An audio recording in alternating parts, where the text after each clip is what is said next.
Allez Safia, je sais que tu stresses et que c'est ton premier lancement, mais t'inquiète, tu vas réussir. Bon, allez, je me lance. Bienvenue sur l'émission Des tours sur les tours. Pour cette émission, nous retrouvons Camille Déconnexion pour la femme du jour, Dédé pour l'étape du jour, Valentin Madoise pour l'interview du jour et bien sûr les images du jour. A tout de suite. Viens avec nous pour un tour, c'est Média Pitchoun qui t'ambiance. Suis-nous à travers nos parcours à chaque étape du Tour de France.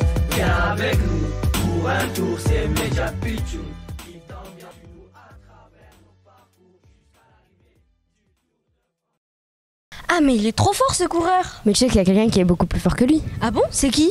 C'est Valentin Madoise, il a été champion de France sur route en 2023. Alors là, il devrait être vraiment trop fort. Hein. T'as vu? Et si tu veux, viens, on va appeler Randa en lui demandant de l'interviewer. D'accord. Vas-y. Alors Randa?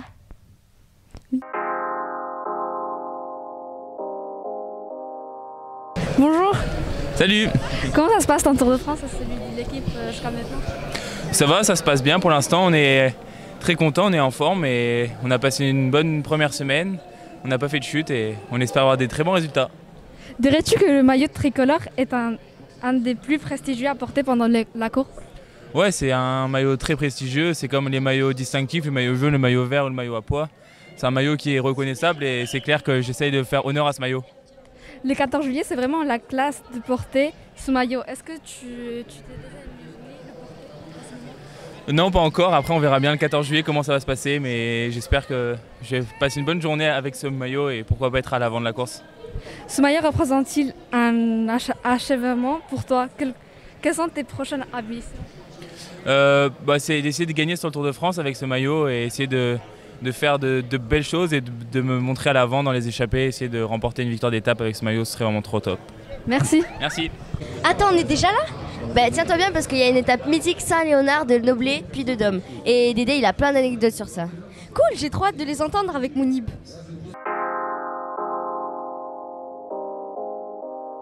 Bonjour Dédé, comment tu vas depuis l'année dernière? Écoute, ça va très bien et toi? Mais tu as la banane? Très drôle. Moi, bon, ça va, j'ai pas changé depuis l'année dernière. Peux-tu nous présenter l'étape? Allez, un coup de sérieux. Oui, je peux bien sûr. Saint-Léonard de Noblat, puis de Dôme, c'est quand même l'une des étapes majeures de ce tour, l'étape reine pour certains parce que on sera dans l'histoire, on sera dans l'histoire avec un grand H du Tour de France puisque ça nous remettra 1964, Poulidor, Anquetil.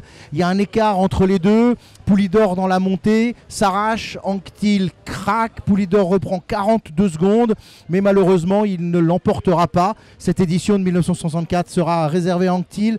C'était la 20e étape entre Brive-la-Gaillarde et le Puy-de-Dôme. Évidemment qu'on se souviendra tous de ce duel et on se souviendra évidemment aussi d'un certain Raymond Poulidor. Et Dédé, est-ce que tu l'as connu Poulidor? Oui, je l'ai connu évidemment. Moi, je suis de 1966, comme ça vous avez mon âge. En 1964, évidemment, je n'étais pas né, mais j'ai connu Raymond Poulidor lorsqu'il n'était plus coureur, mais lorsqu'il était là, sur le village ici. Un homme gentil, bon, toujours souriant, qu'on retrouvait sur le stand du Crédit Lyonnais le matin. Il lisait le journal, on faisait une photo, on avait un autographe avec lui, on lui présentait des invités. C'était quelqu'un d'adorable. Et puis, on le retrouvait aussi à l'arrivée. À l'arrivée, il était assis, il regardait l'écran, il avait sa place, il avait des gens autour de lui et il commentait la fin de l'étape en disant alors là je vois bien celui-là gagner, celui-là il est trop fatigué, il n'y arrivera pas. Donc un très très grand bonhomme. Et donc Saint-Léonard de Noblat, on est sur ses terres, on est chez lui et je suis sûr que on verra sur le bord de la route énormément de panneaux, de pancartes avec des Poupou tu nous manques, Poupou revient.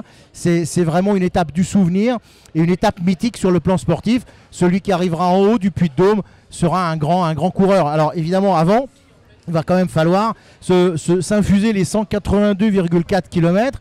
Là on n'est plus sur une étape de plat, on est sur une étape où ça commence à être vallonné. On est dans la chaîne des puits avec des reliefs de 4e, de 3e catégorie. Donc ça commence à monter. Et puis le Puy-de-Dôme qui sera une arrivée en altitude, classée hors catégorie, 13,3 km à plus de 7%, presque 8%, avec des endroits très compliqués. Et puis pour le public et pour les véhicules, les 4 derniers kilomètres seront interdits aux véhicules, à l'exception bien sûr de quelques motos qui vont pouvoir monter, qui vont pouvoir faire leur travail, tout simplement parce qu'on est sur une zone naturelle très sensible, une zone qui doit être préservée. Et c'est pour ça que le Tour de France n'était pas revenu depuis des années, depuis 35 ans, le Tour n'était pas revenu sur le Puy-de-Dôme. Si ça se passe bien, et ça se passera bien, automatiquement, le Puy-de-Dôme va redevenir un grand classique du Tour. Et à son sommet, de grands coureurs s'imposeront et ils laisseront leur nom. Ok, merci. Merci à toi et félicitations pour ton brevet. Merci. Au revoir. À bientôt. Oh, mais elle est trop belle ta photo. T'as vu? Je vais l'envoyer à ma famille. Tu vois pas comment elle est belle? Tu peux bien la poster sur notre chaîne YouTube, non? Ah, en vrai, c'est une très bonne idée. Passons à l'image du jour.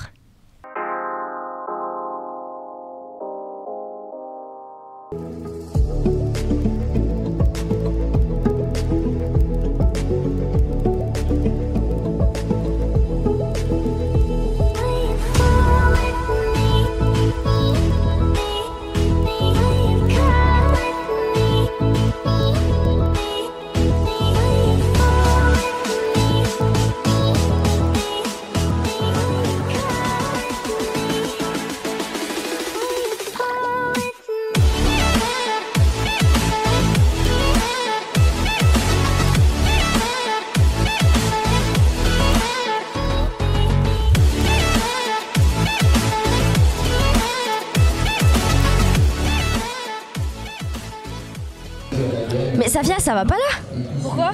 Mais parce que c'est un emballage, c'est du plastique, donc ça va dans la poubelle jaune. Ah! Si tu veux, on va voir Camille pour qu'elle t'apprenne plus. Vas-y, on y va. Vas-y.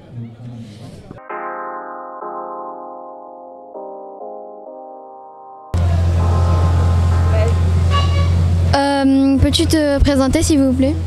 Oui, alors je m'appelle Camille, je suis coordinatrice environnement sur le Tour de France. C'est-à-dire que j'accompagne avec mon collègue Anthony, en binôme sur les départs, les gens qui travaillent sur le Tour dans la gestion responsable de leurs déchets. Et on fait aussi lien avec toutes les villes-étapes pour qu'il y ait tout ce qu'il faut pour bien gérer ses déchets sur le Tour de France. Depuis combien de temps tu travailles dans le développement durable? Alors ça fait à peu près 10 ans, cette année d'ailleurs.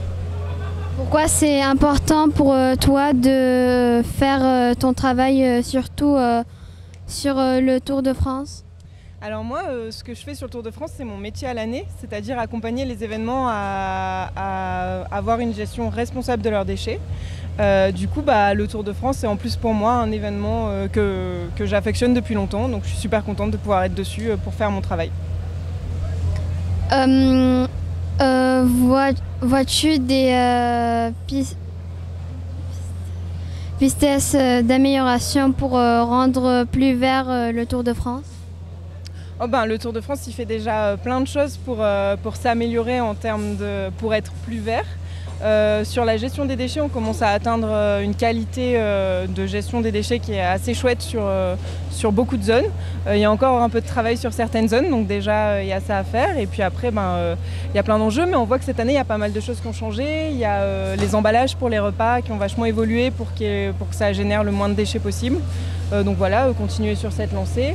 Et après, il y a plein de choses aussi autour des déplacements en véhicule, où là, il y a des enjeux à gérer, mais pareil, d'année en année, il y a des efforts qui sont faits. Donc voilà, c'est progressif, mais ça arrive progressivement. Voilà. Dans quel autre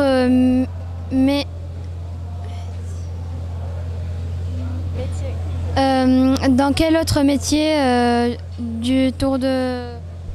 Oula. Dans quel autre métier tu te verrais bien?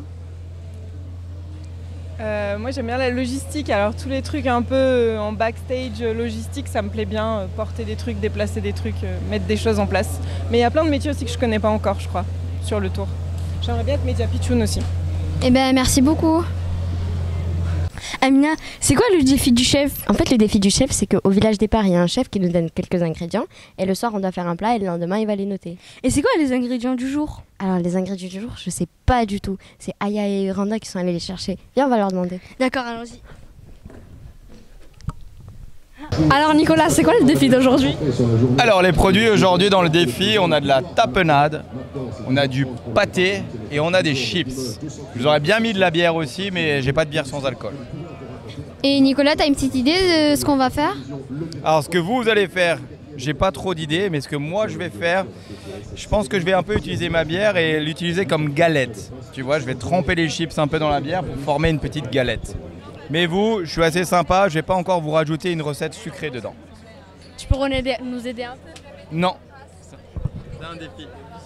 Waouh, aujourd'hui c'était une journée vraiment géniale. Ouais, avec la victoire de Mads Pedersen. Et franchement, c'était super. Bon, on se retrouve demain pour l'émission 9. Au revoir, à demain et merci d'avoir regardé notre émission. Au revoir.